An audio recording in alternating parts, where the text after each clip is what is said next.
Hi guys, welcome to CDS Jugaad से। मैं हूं आपका इंग्लिश मेंटर पीयूष और आज हम डिस्कस कर रहे हैं सीडीएस 2018 का 50 क्वेश्चन से आगे तक का पोर्शन, यानी कि 48 तक हमने ऑलरेडी डिस्कस कर लिया था। 49 से आज हमें डिस्कशन स्टार्ट करना है।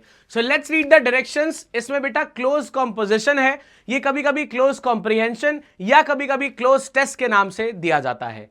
फिलहाल नाम में क्या रखा है, चलिए डायरेक्शन से शुरुआत करते हैं। कह रहा है each of the following sentences in this section has a blank space with 4 words or group of words given. Select whichever word or group of words you consider most appropriate for the blank space and indicate your response on the answer sheets accordingly. करना क्या है, simple सा काम करना है बेटा। बहुत सारे पेपर्स हमने ऑलरेडी सॉल्व किए हैं, इसमें भी वही सेम चीज करनी है। आपको यहां पे एक पैराग्राफ दिया होता है, हर पैराग्राफ में आपको एक ब्लैंक, बहुत सारे ब्लैंक स्पेसेस दिए होते हैं। अब जैसे यहां पे 49 नंबर वाला जो ब्लैंक स्पेस है, इसके लिए आपको 4 ऑप्शंस दिए हैं, ए बी सी और डी। जो भी कॉन्टेक्स्ट निकल रहा है उस हिसाब से यहां पे कौन सा वाला ए बी सी डी में से ऑप्शन यहां पे फिट हो जाए कि ये एकदम सही मीनिंग देने लगे, इस चीज को आपको सेलेक्ट करना होता है। चलिए शुरुआत करते हैं और देखते हैं क्या क्या चीजें हो सकती हैं। कह रहा है this cultural form dash from Japan has a name which means whimsical और impromptu पिक्चर्स। ठीक है, अब यहां पे ऑप्शंस में हमारे पास में है ओरिजिनेटिंग है, ओरिजिनेट्स है, ओरिजिनेटेड है, ऑर्गेनाइजिंग है। बेटा ऑर्गेनाइजिंग की बात तो यहां पे बिल्कुल गलत हो जाएगी, एक चीज तो यहां से एकदम गलत निकल चुका है, एकदम बाहर निकल चुका है। अब यहां पे कह रहा है this cultural form dash from Japan, है ना। अब देखो ओरिजिनेट्स फ्रॉम जापान हो सकता है, ओरिजिनेटेड फ्रॉम जापान हो सकता है, ओरिजिनेटिंग फ्रॉम जापान हो सकता है। हम कौन से वाले के साथ जाएंगे, देखो ध्यान से, दिस कल्चरल फॉर्म। अब यहां पे अगर हम बात करते हैं विच ओरिजिनेटेड, तो यहां पे विच ओरिजिनेटेड हो जाता है, लेकिन विच नहीं है इसलिए ओरिजिनेटेड खत्म हो गया। This cultural form originates from Japan, originates का मतलब होता है हरदम ओरिजिनेट होता रहता है, तो यह भी गलत हो गया। अब अगर हमें आगे की बात करनी है तो क्या हो जाएगा, option number A, this cultural form originating from Japan has a name which means whimsical or impromptu pictures। तो ए ऑप्शन यहां पे फिट बैठ जाएगा। आगे देखते हैं, it dash in existence since the 12th century। अब हमको मालूम है कि भैया जब भी since प्लस टाइम लिखा होता है, हम कभी भी has have के बिना वाली वर्ब्स को नहीं यूज करते हैं, ये बात यहां पे फिक्स हो गई है। अब डैश 12 सेंचुरी से अभी तक, ये अभी तक है, ठीक है। तो हैड बीन, हैज बीन और हैड बीन दो ऑप्शंस हैं, ए हट जाएगा, हैज बीन की बात करेंगे क्योंकि 12 सेंचुरी से है, 12 सेंचुरी तक नहीं थी, इसलिए हैड बीन हटेगा, बी ऑप्शन यहां पे फिट हो जाएगा। So it has been in existence since 12th century when the first dash for this art form was seen. अब यहां पे फर्स्ट इंस्टेंस है, यहां पे फर्स्ट इंसिडेंट है। देखो इंसिडेंट तो कोई नहीं है क्योंकि गलती से नहीं हुआ है, एक्सीडेंट सिर्फ गलती होता है, इवेंट्स की बात नहीं हो रही क्योंकि फर्स्ट की बात हो रही, तो मतलब पहली चीज करी जाएगी। इवेंट्स यहां पे प्लूरल हो गया, गलत हो गया। फर्स्ट इंस्टेंस मतलब पहली बार देखा गया था, तो ए ऑप्शन के साथ में 51 भी चल देगा बेटा। चलो आगे बढ़ते हैं, फिर आगे कह रहा है ये, चलो देखते हैं इसको और स्क्रॉल करके। For this art form was seen, ठीक है। अब आगे कह रहा है कि since the language itself is read from right to left, the books with dash art form follow the same pattern। अब कह रहा है कि सिंस जो किताबें थी वो भी कैसी पढ़ी जाती थी, since the language itself is read from right to left. जो लैंग्वेज अपने आप में ही कैसे पढ़ी जाती है बेटा, राइट से लेफ्ट में पढ़ी जाती है ना। बुक्स, तो इसीलिए द बुक्स विद डैश, तो इसीलिए बुक्स विद दीज तो लिखेंगे नहीं, एक ही चीज की बात हो रही है अभी, एक ही आर्ट फॉर्म की, तो दिस को यहां पे फिट कर देंगे। So the book, sorry B को यहां पे फिट कर देंगे, B option, it's not A, it's B option. तो यहां पे the books with this art form follow the same pattern, जो भी किताबें थी वो इस आर्ट फॉर्म पे वो सेम पैटर्न फॉलो करती थी, ठीक है। आगे देखते हैं, dash when English translations were made. देखो फॉर की बात यहां से गलत हो गई है, बिगिनिंग विद ये भी गलत हो गया, during when English translations were made, during नहीं, इनिशियली, शुरुआत में जब इंग्लिश ट्रांसलेशंस बनाए जाते थे, तो डी यहां पे फिट हो रहा है। Initially when English translations were made they flipped the pictures and published it. उन्होंने क्या किया, पिक्चर्स को फ्लिप कर दिया और उसको पब्लिश कर दिया, ठीक है। This dash the purest as it showed left handed samurai. This dash the purest, purest कौन होते हैं, जो किसी भी चीज को एग्जैक्टली वैसे ही मानते हैं जैसे वो होती है, ठीक है। अब इसने क्या कर दिया, प्योरेस्ट को डैश कर दिया, तो एनलार्ज है, एनरेज है, एनग्रेव्ड है और एनरेज्ड है। अब कौन से वाले के साथ हम जा सकते हैं, इसको थोड़ा सा ध्यान से समझिए बेटा। अब यहां पे कह रहा है दिस डैश, अब एनरेज की बात अगर हम करेंगे तो ये प्रेजेंट में हो जाएगा, गलत हो गया, और दिस है तो एनरेजेस होना चाहिए था। एनलार्ज का मतलब है बढ़ा चढ़ा देना, एनग्रेव्ड का मतलब होता है उनके अंदर ऐसे पेन को दबा दबा के लिख दिया, ये भी गलत है। क्या हो जाएगा? एनरेज मतलब गुस्सा दिला दिया। तो प्योरिस्ट लोग गुस्सा हो जाएंगे ना भाई, जैसी कोई चीज है, कोई आर्ट फॉर्म है, उसके अलग हटके आप उसको एक अलग तरीके से प्रेजेंट कर रहे हो, मतलब पूरा आपने सिस्टम ही उल्टा कर दिया, ये चीज यहां पे प्रॉब्लमैटिक हो रही है, ठीक है। तो इस वजह से यहां पे प्रॉब्लम आई, ये लोग भड़क गए, एनरेज हो गए, गुस्से में हो गए, so it would B D option. आगे देखते हैं, who did not exist in the original book. ये चीज जो है, जो समुराइज के बारे में उन्होंने प्रेजेंट किया था कि भैया ये लेफ्ट हैंडेड थे, ऐसे कोई समुराई एग्जिस्ट ही नहीं करते थे ओरिजिनल बुक में। Hence nowadays even English translations follow dash right to left format. इसीलिए इंग्लिश ट्रांसलेशंस भी आप कौन सा फॉर्मेट फॉलो करती हैं? कौन सा फॉर्मेट? वही वाला फॉर्मेट कि भैया लेफ्ट टू राइट वाला format. Follow dash right to left, आ लिखेंगे अगर हम तो मतलब कोई सा भी, इसलिए आ गलत हो जाएगा। सम हो जाएगा मतलब कोई सा भी। सेम का मतलब यहां पे होता तो फिर द सेम लगाना पड़ता, तो द है नहीं, इसलिए यहां पे सिर्फ द को लगा देंगे। So follow the right to left format की बात हो जाएगी, क्योंकि भैया वही वाला फॉर्मेट है, ठीक है। सेम के पहले मुझे द लगाना पड़ता, जो कि यहां पे है नहीं डैश से पहले, इसलिए सिर्फ द लगा के इसको फिट कर देंगे। तो ऑप्शन नंबर ए के साथ ये चला जाएगा। आगे देखते हैं, आगे बोल रहा है the name of this art form is मंगा, ठीक है। क्लोज कॉम्पोजिशन या क्लोज कॉम्प्रिहेंशन का सेकेंड वाला पार्ट यहां पे देखो, 10 क्वेश्चंस में भी यहां पे भी हो। So the dash is that in the present social structure discipline has become an important factor. So the dash is that, difficulty, difficult, difference या डिफरेंट इज दैट। देखो बेटा दो चीजें तो यहां से बाहर हो जाती हैं। So the difficult is that, ये भी गलत है। So the different is that, ये भी गलत है। सो द डिफिकल्टी हो सकता है या डिफरेंस इज दैट हो सकता है। अब किस वाले के साथ जाना है, इसको थोड़ा सा लॉजिकली अगर हम देखें, यहां पे क्या कह रहा है? So the difficulty is that या डिफरेंस इज दैट। अब डिफरेंस अगर बताएगा मतलब अंतर बताएगा, तो पहले कोई चीज बताई होनी चाहिए, तो डिफरेंस यहां से हट जाएगा, डिफिकल्टी यहां पे फिलहाल के लिए चलने लगेगा। आगे चल के अगर लगेगा कि चीजें बहुत गड़बड़ हो रही हैं तो इसको सेलेक्ट कर लेंगे डिफरेंस की तरफ, ठीक है। फिलहाल डिफिकल्टी के साथ चलते हैं। So the difficulty is that in the present social structure. अब देखो इज दैट बोला है, मतलब यहां पे एक डिफिकल्टी की बात हो रही है।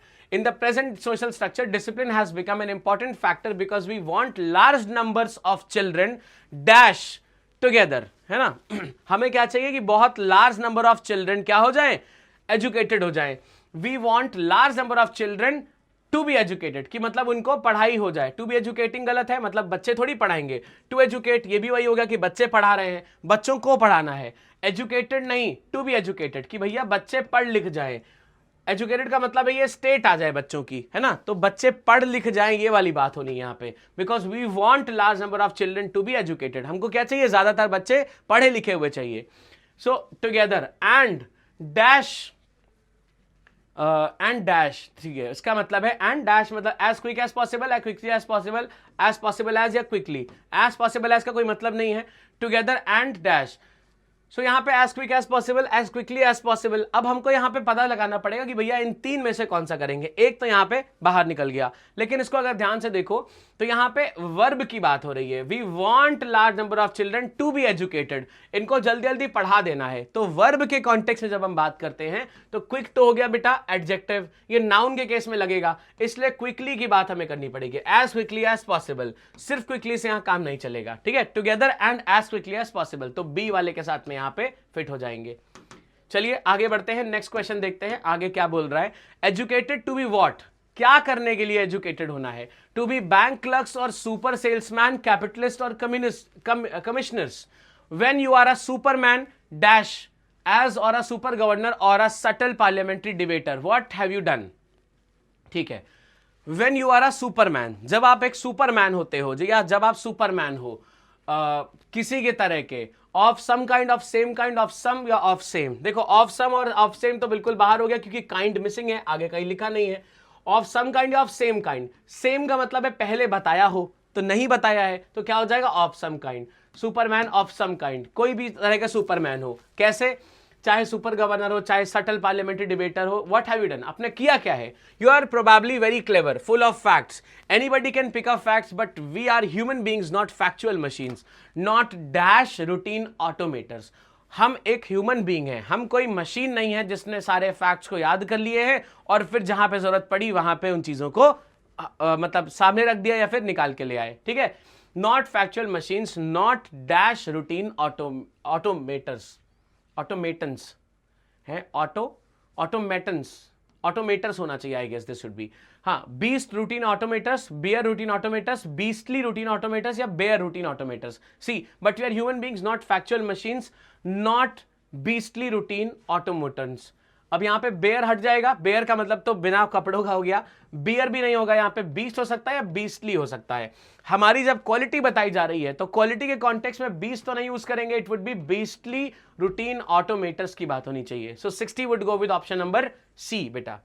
चलिए 61 के बारे में बात करते हैं। But again sirs you are not interested, you are listening to me and dash each other. ठीक है, you are listening to me, लेकिन सर और मैम्स आप लोग इंटरेस्टेड नहीं है, आप लोग मेरी बात सुन रहे हैं और एक दूसरे की तरफ देख के हंस रहे हैं। स्माइलिंग फॉर एक दूसरे के लिए हो गया, स्माइलिंग टू का कोई सेंस नहीं है, स्माइलिंग विद का मतलब एक दूसरे के साथ हंस रहे हैं, smiling with others, smiling at others, एक दूसरे को देखकर हंस रहे हैं, तो डी ऑप्शन के साथ में ये फिट हो जाता है बेटा। Smiling at each other, you are not going to do a thing about radically changing this education system, so it will drag on dash a monstrous revolution. ये किस चीज की तरफ खिंचता चला जाएगा, ये किस तरफ ये चलता चला जाएगा, ये चला जाएगा जब तक एक मॉन्स्ट्रस डिवास्टेशन नहीं आ जाता, रेवोल्यूशन नहीं आ जाता है। Until there are still there is, देखो आर तो हट गया क्योंकि रेवोल्यूशन एक की बात कर रहा है, टिल देयर वाज प्रीवियस की बात करने लगा, दिस वुड बी आउट। क्या हो जाएगा, स्टिल देयर इज या टिल देयर इज। स्टिल का मतलब अभी भी, टिल का मतलब है जब तक, तो बेटा अभी भी की बात नहीं हो रही है, जब तक एक मॉन्स्ट्रस रेवोल्यूशन नहीं आ जाता, जब तक ऐसा भयंकर कुछ नहीं हो जाएगा कि आपको लगेगा अब इसके बिना कुछ हो ही नहीं सकता है, तो यहां पे D option would fit. 62 would go D option. ठीक है, फिर आगे देखेंगे क्या कह रहा है ये, which will merely be another substitution, there will be much more control because the totalitarian government knows how to shape the minds and hearts of the people, they dash the trick। उन्होंने क्या कर लिया है, उन्होंने वो trick को सीख लिया है, so they learn the trick, they have learn the trick. कौन से वाले के साथ जा सकते हैं, ध्यान से इसको देखेंगे अगर, तो ये कह रहा है कि भैया इनको मालूम है, because the totalitarian government knows, उनको मालूम है कि कैसे करना है, मालूम है मतलब अभी प्रेजेंट की बात हो रही है। ठीक है, how to shape the minds and hearts of the people, they dash learn, they has the trick. Had learn बाहर हो जाएगा, लर्न मतलब पास्ट हो गया, हैड बीन लर्न का कोई सेंस नहीं है, हैड बीन लर्निंग हो सकता था, तीनों बाहर, हैव लर्न मतलब अभी के कॉन्टेक्स्ट में बात हो गई, so C option would fit best.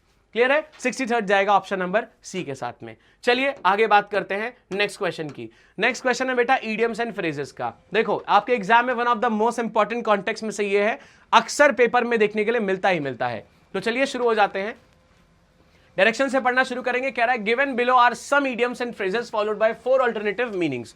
आपको जितने भी इडियम्स एंड फ्रेजेस दिए गए हैं सब में 4 अल्टरनेटिव मीनिंग्स आपको यहां पे प्रोवाइडेड है। ठीक है, आपको बताना है कौन सा वाला सबसे बढ़िया है, ए बी सी और डी में से सबसे परफेक्ट मीनिंग कौन सा वाला बता पा रहा है, ये चीज आपको सेलेक्ट करनी है। तो चलिए शुरू करते हैं। He makes decision on the fly. On the fly का क्या मतलब होता है, अगर ये मालूम चल जाए तो फटाफट आंसर निकल जाएगा। अब यहां पे ऑन द फ्लाई का मतलब होता है एकदम जैसे ही कोई कंडीशन आई, जैसे कोई प्रॉब्लम आई, फटाक से डिसीजन दे दिया, ज्यादा सीरियसली उस चीज को बिना सोचे बिना समझे उस पर डिसीजन देने को बोलते हैं on the fly. So option है he decides quickly without any seriousness, exactly decides without all seriousness नहीं होगा। ही डिसाइड्स नॉन चैलेंटली, ये भी बेकार है। He is unwilling to decide, नहीं he is willing but instantly बिना ज्यादा सीरियस थॉट दिए। So A option would go correct with this. ठीक है, 65th नंबर क्वेश्चन देखते हैं बेटा। 65th कह रहा है फॉलो सूट। फॉलो सूट का मतलब क्या होता है, कोई भी चीज अगर फॉलो सूट कर रही होती है तो वो चीज सेम कर रही होती है जैसा कि कोई और कर रहा होता है। जैसे भेड़ चाल बोलते हैं ना, अंग्रेजी में इसको फॉलो सूट बोला जाता है। सो फॉलोइंग समवन सूट बेकार है, सो सूटिंग टू समवन, कोई किसी को सूट कर रहा है कि नहीं, गलत है। Doing the same as someone else has just done, exactly C वाला हो जाएगा। Doing the same kind of mistake, ये भी गलत है। क्या हो जाएगा, कोई ऐसी चीज करना जो बाकी लोग भी कर रहे हैं। ठीक है, इसको बोलते हैं फॉलो सूट। या फिर जॉइन द बैंड वैगन भी इसका एक ईडियम होता है। जॉइन द बैंड वैगन इसका ही ईडियम है, जॉइन द बैंड वैगन। ठीक है, चलो आगे बढ़ते हैं बेटा। फिर है क्लोज शेव। अब क्लोज शेव का मतलब होता है बहुत बाल बच जाना। जब भी बाल बच जाने की बात होती है तो उसको क्लोज शेव बोलते हैं।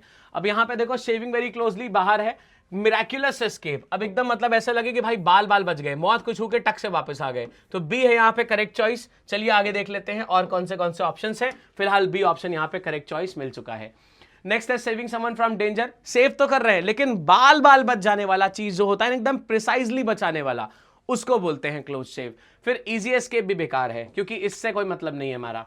एट द क्रॉस रोड्स, अब जब दो लोग एट द क्रॉस रोड्स होंगे तो क्या हो जाएगा, एक कोई इंपॉर्टेंट डिस्कशन का पॉइंट या मुद्दा जो होता है उसको बोलते हैं एट क्रॉस रोड्स, क्योंकि क्रॉस रोड जो चौराहा होता है उसको कहा जाता है, वो वही इंपॉर्टेंट जगह होती है जहां पे चार चार रोड्स मिल रही होती हैं, इंपॉर्टेंट जगह या इंपॉर्टेंट डिसीजन, ठीक है। तो कोई इंपॉर्टेंट पहलू या कोई इंपॉर्टेंट सा हिस्सा या जब कोई मोड़ आ जाए उसको बोलते हैं it's a we are at the cross roads. An important point of a decision, important point of a decision नहीं, डिसीजन का स्टेज आ जाए जब कोई, तो डी वाले के साथ में जाएंगे। At the important road of a journey गलत है, at an important point of a journey गलत है, it would be at an important stage or decision. कोई इंपॉर्टेंट स्टेज पे आ जाओ, जब कोई इंपॉर्टेंट डिसीजन पे आ जाओ, जैसे चौराहा होता है, बहुत इंपॉर्टेंट जगह होती है किसी भी शहर में, तो उसको बोलते हैं it's at the cross roads या we are at the cross roads. फिर यहां पे है नंबर 68, कह रहा है अ पर्ल ऑफ विजडम। देखो ध्यान से, पर्ल ऑफ विजडम का मतलब होता है कोई भी ऐसी चीज जो आपको हमेशा बहुत फ्रूटफुल लगने वाली है या जो चीज आपके लिए बहुत ज्यादा बेनिफिशियल होने वाली है, that is a pearl of wisdom. तो अ वाइज मैन बाहर है, an important piece of order भी बाहर है, ऑर्डर नहीं होता है ये भी बाहर है। An important piece of pearl, देखो एग्जैक्टली मीनिंग्स तो हम लेते ही नहीं है तो ये भी बाहर। An important piece of advice, जब कोई ऐसा सजेशन दे कि भैया इसके बिना आपका काम नहीं चल पाएगा, so that is a piece of Perl.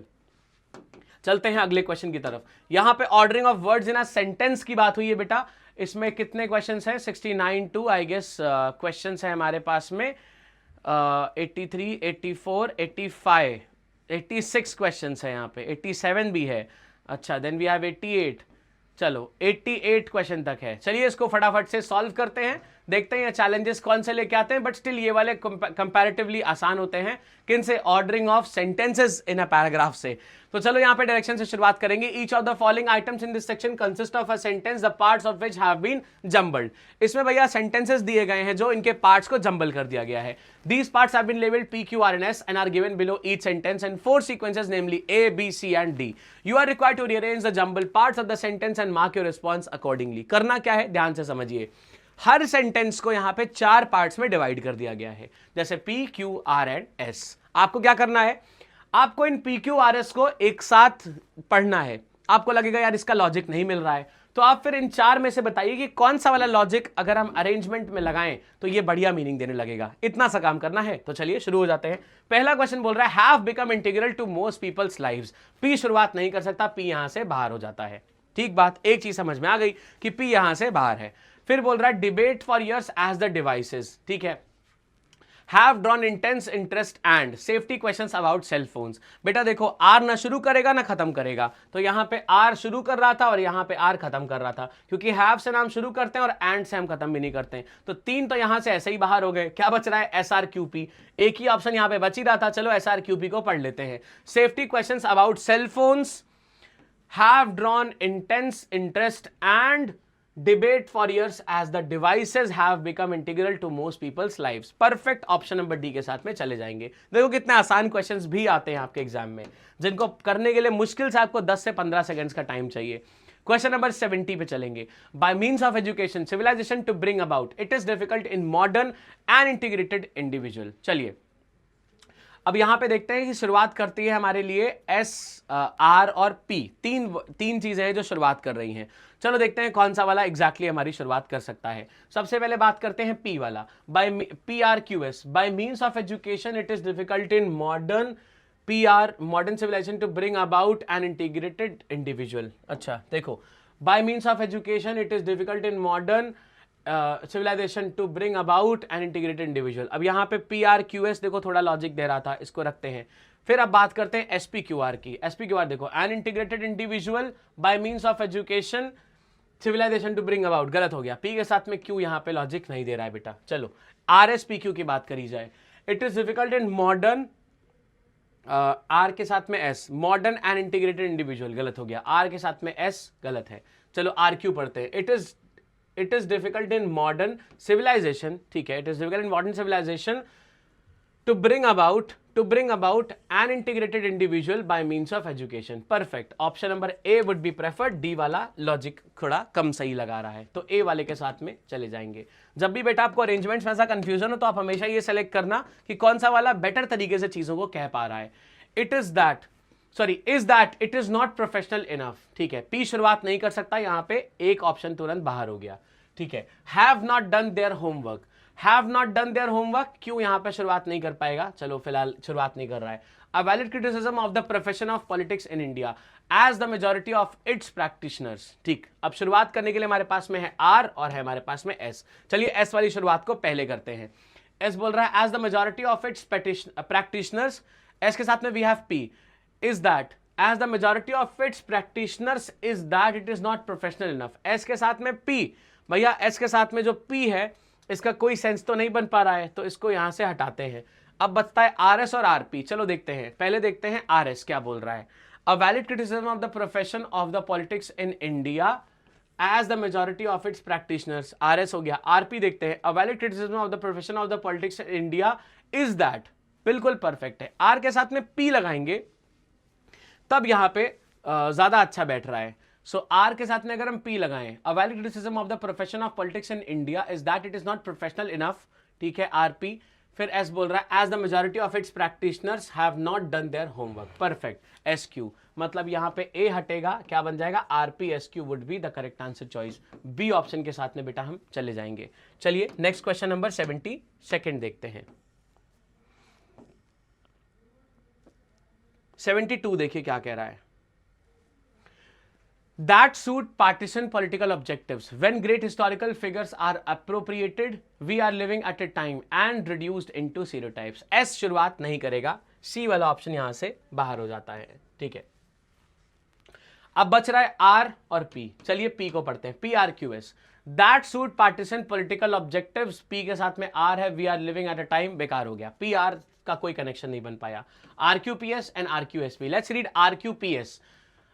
We are living at a time when a great historical figures are appropriated, ठीक है, RQ। फिर P की बात करते हैं, are appropriated that suit partisan political objectives and reduce into stereotypes, that suit partisan political objectives and reduce into stereotypes। ये वाली बात, P के बाद में S कैसे आ पाएगा, P के बाद में S नहीं आ पा रहा है, S के बाद में P भले आ सकता है, RQ के बाद में देखो Q क्या बोल रहा है, when great historical figures are appropriated and reduce into stereotypes that suit partisan political objectives, perfect, option number B के साथ में चले जाएंगे, ठीक है। देखो यहाँ पे when great historical figures are appropriated, पहला verb number 1, reduced verb number 2 into stereotypes that suit partisan political objectives, ठीक है। तो B वाले के साथ में, मतलब अपने हिसाब से कस्टमाइज कर लेते हैं लोग, इस बारे में बात यहां पे हो रही है। चलिए क्वेश्चन नंबर 73 देखो, it is in this context that, P खत्म नहीं कर सकता, ये बात फिक्स है, इसलिए एक ऑप्शन यहां से बाहर हो जा रहा है।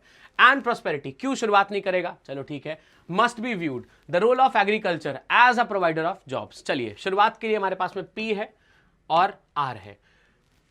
पहले देखते हैं PQRS क्या बोल रहा है, it is in this context that and, तो P के साथ में Q लगाते ही गलत हो गया।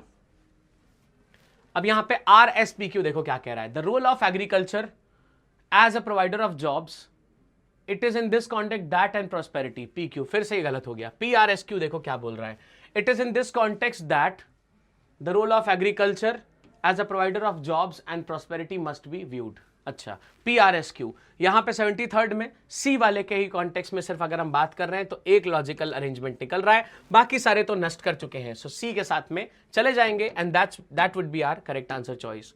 चलते हैं क्वेश्चन नंबर 74 की तरफ। And they largely relied on agriculture, fishing and hunting, पहला वाला P स्टार्टिंग नहीं कर पाएगा, चलो नहीं हो रहा है। The people had a subsistence economy from excavation sites indicate that, R खत्म नहीं कर पाएगा, दो ऑप्शन यहां से बाहर हो गए। क्या इंडिकेट कर रहा है अभी नहीं मालूम है, रिच मटेरियल्स फाउंड, ठीक है। अब दो ऑप्शन यहां से बाहर है, RQPS बच रहा है, SRQP बच रहा है। लेट्स रीड RQPS, देखो from excavation sites indicate that, R के बाद में Q, the people had a subsistence economy and they largely relied on agriculture, fishing and hunting, rich materials found, fishing and hunting, rich materials found, S ये बेकार हो गया। D देखो SRQP, rich materials found from excavation sites indicate that the people had a subsistence economy and they largely relied on agriculture, fishing and hunting, perfect, SRQP, option number D is the best answer choice। चलिए next number question 75 पे चलते हैं। And that is, P से शुरुआत नहीं होगी, एक option यहां से तुरंत बाहर हो जाएगा।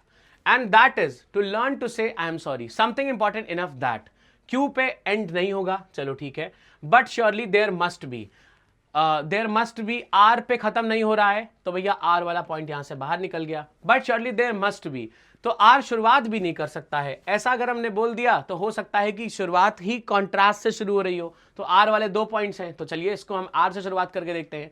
But surely there must be, R के साथ में क्यू दोनों के साथ में जुड़े, but surely there must be something important enough that, चलो ठीक है, आर क्यू हो गया, something important enough that everyone should learn it, and that is to learn to say I am sorry, ठीक है, something important enough that, and देखो Q के साथ में P नहीं लग पाएगा, तो Q के साथ में P नहीं लगेगा, मतलब B को बाहर कर दिया, RQSP यहां पे आंसर की तरह बिल्कुल फिट हो जाएगा। लेकिन surely there must be something important enough that everyone should learn it, and that is to learn to say I am sorry. Perfect, option number A के साथ में चले जाएंगे, और ये स्टार्ट ही हो रहा है बट के साथ में, मतलब कॉन्ट्रास्ट वाली चीज यहां पे शुरुआत कर सकती है, ध्यान से समझिएगा। लेकिन एंड बेटा शुरुआत करेगा, इसके लिए हम जनरली पहला ही एंड बाहर निकाल देंगे, ठीक है। हो सकता है किसी केस में मैं फंस जाऊं, लेकिन जनरली जब 10 में से 9 क्वेश्चंस यही चीज फॉलो कर रहे होंगे तो मैं यही वाला ट्रिक यूज करके चलूंगा, ताकि आगे कभी अगर प्रॉब्लम आ गई तो देखा जाएगा, लेकिन सारे क्वेश्चन जब सही होते जा रहे हैं तो हम उसी वाले ट्रिक को यूज करते हैं। चलते हैं अगले क्वेश्चन की तरफ। क्वेश्चन नंबर 76, और an independent judiciary a free press is, देखो इस पे खत्म नहीं हो सकता, क्यू को हम एंड पे नहीं ला सकते, ठीक है। और एन इंडिपेंडेंट जुडिशरी, पी से शुरुआत नहीं करेंगे, चलो ठीक है। As essential a limb of a democracy as a parliament freely elected by the people, चलो शुरुआत करने के लिए आर क्यू एस, 3 चीजें हमारे पास में है, तो आर क्यू एस भी देखते हैं। As essential limb of democracy as a parliament, R के साथ में Q, a free press is, गलत हो गया, आर के साथ में क्यू गलत हो गया, क्यू आर पी एस देखते हैं। A free press is as essential limb of democracy as a parliament, R Q, sorry Q R, फिर पी, और an independent judiciary freely elected by the people. अच्छा लग रहा है, ये बढ़िया, हो सकता है कि इसका करेक्ट आंसर हो जाएगी। फिर देखते हैं S P Q R, freely elected by the people, S के साथ में पी, और independent judiciary a free press is, गलत हो गया, सी वाला भी बाहर है। अब देखो 2 बच रहे हैं, डी और B. Q R S P देखते हैं बेटा, क्यू के साथ में R, a free press is an essential limb of democracy as a parliament, ठीक है। फिर एस देखते हैं, as a parliament free elected by the people और एन इंडिपेंडेंट जुडिशरी, ठीक है। अब एसपी हो सकता है, ये पीएस हो सकता है, बात यहीं पे आके थोड़ा सा फंस जाएगी। तो एक चीज अगर आप ध्यान से देखो तो क्या कह रहा है, free press is an essential limb of democracy as a parliament, यहां तक बात हो गई। अब उसके बाद में एज अ पार्लियामेंट और an independent judiciary free elected by the people, as a parliament freely elected by the people और एन इंडिपेंडेंट जुडिशरी, ये भैया पार्लियामेंट की तरह काम करेगी, चाहे फ्री इलेक्ट करें उसको लोग या फिर इंडिपेंडेंट जुडिशरी उसको इलेक्ट करे, ठीक है। तो मतलब पहले आएगा एस, उसके बाद में आएगा पी, तो बी हट जा रहा है, डी यहां पे फिट हो जाएगा, ठीक है। थोड़ा सा कॉमन सेंस की जरूरत भी यहां पे पड़ेगी। चलो अगला number 77, the opinion that a human life and that he would quite like to live that long, देखो क्यू यहां पे शुरू नहीं कर सकता है, तो एक चीज तो यहां से हटा दी है, ठीक। could span 125 years, क्या चीज स्पैन करेगी, आर कैनॉट स्टार्ट, ठीक है। There was a time when Gandhi expressed what, नहीं मालूम है। एस भैया शुरू नहीं कर रहा है, लेकिन शुरू तो करना ही पड़ेगा, नहीं शुरू कर सकता है Gandhi ji express what, S खत्म नहीं करेगा, तो एस खत्म वाला पॉइंट बाहर हो चुका है। अब एस पी आर क्यू बच रहा है, एस पी क्यू आर बच रहा है, चलो एस पी पढ़ते हैं पहले। There was a time when Gandhi ji expressed the opinion that a human life and that he would quit like to live that long, ये क्या, ह्यूमन लाइफ के बाद में पी के साथ में क्यू वाला ऑप्शन भगा दो, तो पी के साथ में क्यू वाला ऑप्शन कौन सा है, पी के साथ में क्यू वाला है ये, पी के साथ में क्यू ये नहीं है, तो सी बाहर, ए ऑप्शन अंदर, एस पी आर क्यू। देखो there was a time when Gandhi ji expressed the opinion that a human life could span 125 years and that he would quite like to live that long, ठीक है। Perfect, option number A would go correct. चलते हैं next question की side.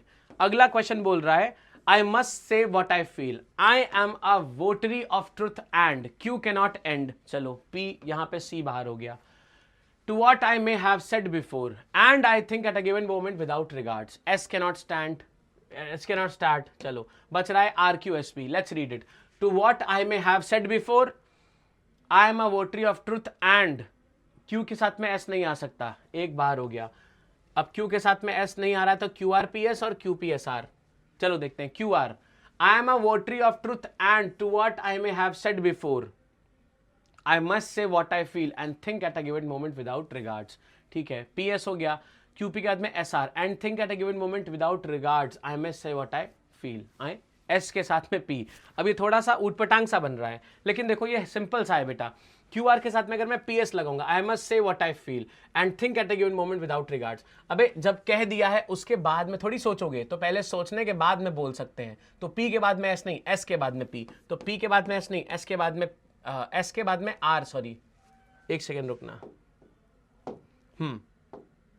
देखो एक तो हटाया था, कौन सा वाला भैया, हम S से शुरुआत नहीं कर रहे थे, तो S से शुरुआत है भी नहीं। R to what I feel have said before, हमने एक तो बाहर निकाला था, कौन सा वाला, I must say what I feel. चलो एक बार फिर से इसको कर लेते हैं, RQSP को देखते हैं। To what I may have said before, I am a votary of truth and, RQ हो गया, फिर S एंड Q के साथ में S बाहर हो गया, Q के साथ में S नहीं हो पाएगा। अब फिर देखते हैं, QR है, PSRQ देखते हैं। I must say what I feel and think at a given moment without regards, PS फिर RQ।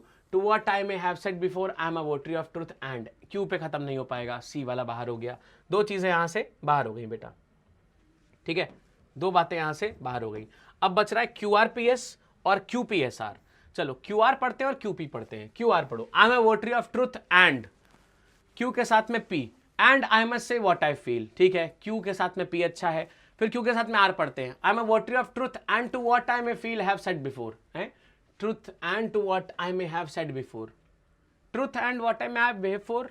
ये तो यार Q के साथ में R वाला गड़बड़ कर रहा है, Q के साथ में P ठीक है। क्या हो रहा है, I am a votary of truth and I must say what I feel, फिर S and think at a given moment without regards to what I may have said before. और बिना किसी रिगार्ड को दिए हुए मैं उसको सोच सकता हूं कि जो मैंने पहले कहा है। सो D वाला फिट्स बेस्ट। चलेंगे नेक्स्ट क्वेश्चन नंबर 79 पे। The man in the competition has been elected as the chairperson of the sports committee in red who stood first. चलो सिंपल सा क्वेश्चन है, करने की कोशिश करते हैं इसको, देखो ध्यान से। शुरुआत करने के लिए, the man in the competition has been elected as a chairperson in red who stood first. अब यहां पे देखो S से शुरुआत करेंगे, बाकी सारे फिलहाल के लिए बाहर कर देते हैं। ऐसा क्यों कर रहे हैं, क्योंकि यहां पे मैन कौन है, वो जो रेड कलर में खड़ा हुआ है, द मैन इन रेड। अब S के साथ में P है और R भी है। So the man in the red who stood first in the competition, पहला आएगा कंपटीशन में SP, ठीक है। The man in the red who stood first has been elected. अब भैया स्टूड फर्स्ट कहां पे आया, कंपटीशन में, तो इसके साथ में P ही लगाना पड़ेगा, SR का कोई सेंस नहीं है। A वाला SPQR के साथ में चले जाएंगे बेटा, ठीक है। चलो 80 वाले पे आते हैं। क्वेश्चन नंबर 80 क्या कह रहा है, one of the, question number 80 कह रहा है, one of the difficulties the whole of mankind और affect the masses the day after tomorrow is that we want to transform. One of the difficulties is that. अब देखो यहां पे S के अलावा और कोई स्टार्ट करने के लिए लॉजिकली नहीं है, तो P वाला और Q वाला स्टार्टिंग से हटा देंगे, SP और SP है। One of the difficulties is that we want to transform the whole of mankind, SP सही है, ठीक है, दोनों में ही SP है। फिर QR, whole of the mankind और affect the masses the day after tomorrow, है the whole of the mankind the day after tomorrow or affect the masses, that we want to transform the whole of the mankind the day after tomorrow or affect the masses। तब यहां पे हम कौन से वाले के साथ जा सकते हैं, ध्यान से अगर देखो तो SP के साथ में QR है और SP के साथ में RQ है। बेटा देखो अगर हम जाते हैं QR के साथ में, the whole transform the whole of mankind और affect, या तो हम ट्रांसफॉर्म करना चाहते हैं या तो अफेक्ट करना चाहते हैं, लेकिन ये कब चीज, द डे आफ्टर टुमारो। तो जब हम ट्रांसफॉर्म की बात कर रहे हैं तो इसी के साथ में दूसरा वाला जो वर्ब है उसको भी साथ में रखना पड़ेगा, या तो ट्रांसफॉर्म या तो अफेक्ट करना है, तो यानी कि S के साथ में Q रखना पड़ेगा। तो कौन से वाले में चाह रहे हैं भैया,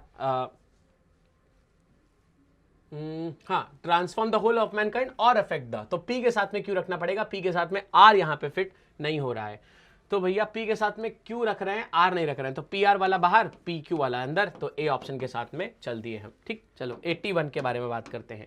81 क्या बोल रहा है, the speaker of their inaction, the speaker of their inaction has identified charging the opponents many issues besides, okay, the speaker of their inaction has identified charging the opponents many issues besides, okay। चलिए इसको करके देखते हैं। Starting के लिए हमारे पास में है the speaker of their inaction. अब यहाँ पे P भैया शुरुआत नहीं कर पाएगा, थोड़ा सा गड़बड़ कर रहा है ये, क्योंकि स्पीकर ऑफ देयर इनएक्शन नहीं मालूम अभी किसके कॉन्टेक्स्ट में बोल रहा है, तो P वाला पॉइंट यहाँ से हटा देते हैं। फिर आगे बात करेंगे, हमारे पास में Q और S, the speaker many issues besides, कोई मतलब नहीं है, S से भी हटा देंगे, QS बच रहा है, QS बच रहा है। QS देखो, the speaker has identified many issues besides, ठीक है, QS हो गया, फिर PR बच रहा है और बच रहा है RP, many issues besides charging the opponents of their inaction, ठीक है, तो R के साथ में P लगाना पड़ेगा, P के बाद में R नहीं लगेगा, of their inaction charging the opponents, कोई सेंस नहीं है, तो PR की जगह RP लगाएंगे, तो PR गलत है, RP के साथ जाएंगे, it would be option number B as the correct choice. चलिए नेक्स्ट क्वेश्चन नंबर 82 देखते हैं बेटा, कितने क्वेश्चंस और हैं, 85 एंड 86, 87, 88 एंड आई गेस 88 हैं। चलिए 81 के बाद में let's get to 82। The government and job markets must offer in convincing solutions to the crisis of in the rural economy that are causing social ferment, ठीक है, the government and job markets, excuse me, अब देखो R से शुरुआत तो नहीं होगी, the government to the crisis, Q S और पी शुरुआत कर सकते हैं, the government that are causing, S शुरुआत नहीं करेगा, गवर्नमेंट आर कॉजिंग गलत हो गया, तो सी बाहर है यहाँ पे, the government and job markets हो सकता है, the government must offer convincing solutions, ये वाला ठीक है, तो भैया पी को फिलहाल हटाते हैं, क्यू से बात करते हैं, क्यू आर है, क्यू एस है, the government must offer convincing solutions, Q R to the crisis in the rural economy, या फिर must offer convincing solutions which are causing social ferment, है ऐसा कन्विंसिंग सॉल्यूशन दो जिससे कॉजिंग सोशल फर्मेंट, क्यू के साथ में आर को फिट करेंगे, ए सही है, बी को हटाओ, ए ऑप्शन के साथ में चले जाएंगे, ठीक है बेटा। चलिए नेक्स्ट क्वेश्चन नंबर 83 की बात करते हैं, the best part of literary flourishes, है the best part of literary flourishes and locates, तो ना पी शुरुआत करेगा ना क्यू शुरुआत करेगा, अब पी शुरुआत नहीं कर रहा और क्यू शुरुआत नहीं कर रहा, 2 पॉइंट्स तो यहां से फटाफट बाहर हो चुके हैं, बच रहा है आरएस और SP. The best part of it brings back, it क्या है नहीं मालूम है अभी, एस शुरुआत नहीं कर रहा है, सी को हटा दो, बच क्या रहा है बी वाला, आरएसपी क्यू, चलो पढ़ते हैं, the best part of long form journalism is that it brings back the importance of writing skills and locates the writing skills, literary flourishes and locates the story with the large framework of our world. Perfect, PQ यहां पे क्या हो जाएगा, option number B हो जाएगा। बेटा कुछ तो कॉमन सेंस से तुरंत ही आ जाएंगे, भले ही देखने में थोड़े बड़े क्वेश्चंस हैं लेकिन आसानी से ये हो सकते हैं। Children that grow into beautiful trees of a warm house and supportive surroundings are like the tender samplings with the sunshine and rain. अब यहां पे देखो एक ही ऑप्शन यहां पे फिट बैठेगा, children that grow into beautiful trees कोई sense नहीं है, पी शुरुआत नहीं करेगा, डी वाला बाहर हो गया। Children of a warm home and supportive surrounding, Q से शुरुआत हो सकती है, children like the tender samplings ये हो सकता है, आर शुरू कर सकता है, ठीक है, children of a warm home and supportive surrounding बेकार हो गया, क्यू आर पी एस भी बाहर हो जाएगा। अब बच रहा है हमारे पास में 2 ऑप्शंस, कौन सा, बी और सी, आरपी है आरपी है, चलो children are like the tender samplings that grow into beautiful trees, ठीक है ठीक है, आर के साथ में पी हो गया, फिर क्यू एस या एस क्यू, देखो of a into beautiful trees with the sunshine and rain of a warm home, गलत हो गया, एस के साथ में क्यों नहीं लगा सकते हैं, क्यू के साथ में एस चाहिए, तो भैया एस के साथ में क्यों नहीं, मतलब सी बाहर बी अंदर, आरपी क्यू एस को देखो, children are like the tender samplings that grow into beautiful trees of a warm home and supportive surroundings with the sunshine and rain, तो क्यू एस के साथ में हम इसको जोड़ देंगे तब ये सही हो जाएगा, वरना ये गड़बड़ हो जाएगा, S Q with the sunshine and rain of a warm home and supportive surroundings into beautiful trees with the sunshine and rain of a warm home, beautiful trees of a warm home। बेटा P के साथ में Q तो गड़बड़ हो रहा है, P के साथ में Q सही नहीं लग रहा है, तो P के साथ में Q वाले ऑप्शन को हटाते हैं, क्योंकि यहां पे बोल रहा है grow into beautiful trees of a warm home, गलत हो गया ये, P के साथ में with sunshine and rain के साथ में जाना चाहिए, PS वाले के साथ में जाएंगे, B वाला हटाओ PS वाला, तो कौन सा RPSQ, ऑप्शन नंबर सी के साथ में चलेंगे, सी वाले के साथ में चलेंगे, नहीं तो RPQS थोड़ा सा लॉजिक ही नहीं दे पा रहा है, समझा ही नहीं पा रहा अपनी बात को, इसलिए 85 पे आते हैं। चलो, we with real life experiences tend to learn with interest when we see beauty in our work and connect learning, we के साथ में एंड कनेक्ट लर्निंग, एस से शुरुआत नहीं होगी, सी वाला बाहर हो गया, we with real experience, we tend to learn with interest, we when we see beauty, R शुरुआत नहीं करेगा, एक ये बाहर हो गया, क्यू आर बच रहा है, पी आर एस क्यू बच रहा है, पी आर एस क्यू पढ़ते हैं, we with real life experiences when we see beauty, P के साथ में आर बेकार हो गया, डी वाला बाहर, क्यू आर एस पी ही हो सकता है, चलो पढ़ते हैं, we tend to learn with interest when we see beauty in our work and connect learning with real life experiences। perfect, option number A के साथ में जाना पड़ेगा। Let's get to question number 86, देखिए ध्यान से, 86 कह रहा है elementary education insuring the growth of a nation is inevitable in developing the children to further education thereby. अच्छा, एस खत्म नहीं कर पाएगा, गलत हो जाएगा, तो एस खत्म नहीं कर रहा है भैया, मतलब 2 चीजें यहां से बाहर हो गई हैं, elementary education to further education thereby, अब देखो SPRQ है और QRSP है, elementary education is inevitable, Q से शुरुआत कर सकते हैं, फिर आर देखो, in developing the children is inevitable in developing the children to further education thereby insuring the growth of a nation. Perfect, QRSP एकदम सही है। Elementary education to further education गलत हो गया, ऐसे शुरुआत नहीं कर सकते। D option would go correct बेटा। चलिए नेक्स्ट क्वेश्चन की बात करते हैं। नेक्स्ट बोल रहा है national building organisation besides conducting surveys on housing and disseminates. क्यों शुरुआत नहीं करेगा, ए बाहर हो गया। National building organisation collects tabulates on housing, collects tabulates and disseminates the statistical information। अब यहां पे collects tabulates and disseminates, R के साथ में Q चाहिए, ये बात फिक्स है। R के साथ में Q देखो कहां है, यहां पे है और यहां पे है, मतलब B वाला बाहर हो जाएगा। SPRQ हो सकता है या RQSP हो सकता है। चलो SP से देखते हैं। National building organisation on housing and building construction activities besides conducting surveys on housing. S के साथ में पी थोड़ा लॉजिकल नहीं लग रहा है। RQSP देखते हैं। National building organisation collects tabulates and disseminates the statistical information, RQ हो गया, on housing and building construction activities besides conducting surveys on housing. Perfect, option number D would go correct बेटा। ठीक है, सिंपल सा question था, आप connectors के basis पे भी इसको फटाफट से सॉल्व कर सकते हो। चलिए last question for the day. 88 बोला था Himalayan range sacred to the Gaddi people is home to a chain of highly altitude lakes that towers over the Kangra Valley. The Himalayan range sacred to the Gaddi people is home. The Himalayan range is home to a chain of, R शुरुआत नहीं कर पाएगा तो D वाला यहां से तुरंत बाहर निकल जाएगा। The Himalayan range to a chain of highly altitude lakes, ठीक है, is home, Q यहां पे खत्म नहीं कर सकता। The Himalayan range sacred to the Gaddi people that towers over the Kalanga Valley। ठीक है, अब यहां पे शुरू करने के लिए वी हैव QRPS। चलो, the Himalayan range is home to a chain of high altitude lakes, ठीक है, sacred to the Gaddi people that towers over the Kangra valley. Gaddi people थोड़ी टावर करते हैं, एस पे खत्म नहीं होगा, ए बाहर। अब बात करेंगे आगे की, आगे है SPQR। देखो, the Himalayan range that towers over the Kangra valley, S के साथ में फिर लगाएंगे P, sacred to the Gaddi people, ठीक है, SP, फिर Q is home to a chain of high altitude lakes. अब ये थोड़ा सा गड़बड़ हो गया, SPQR हटाते हैं, SQRP देखते हैं। The Himalayan range that towers over the Kangra valley is home to a chain of high altitude lakes sacred to the Gaddi people. ये हाईल्टीट्यूड जो लेक्स है ना, ये सैक्रेड है गद्दी पीपल के लिए, मतलब बहुत ज्यादा पवित्र या बहुत ज्यादा मानते हैं। सो सी वुड गो करेक्ट चॉइस। ठीक है, चलिए तो आज के लिए इतना ही, अगली वीडियो में करेंगे इसके आगे के क्वेश्चंस को डिस्कस। तब तक के लिए अपना ध्यान रखिए। जय हिंद।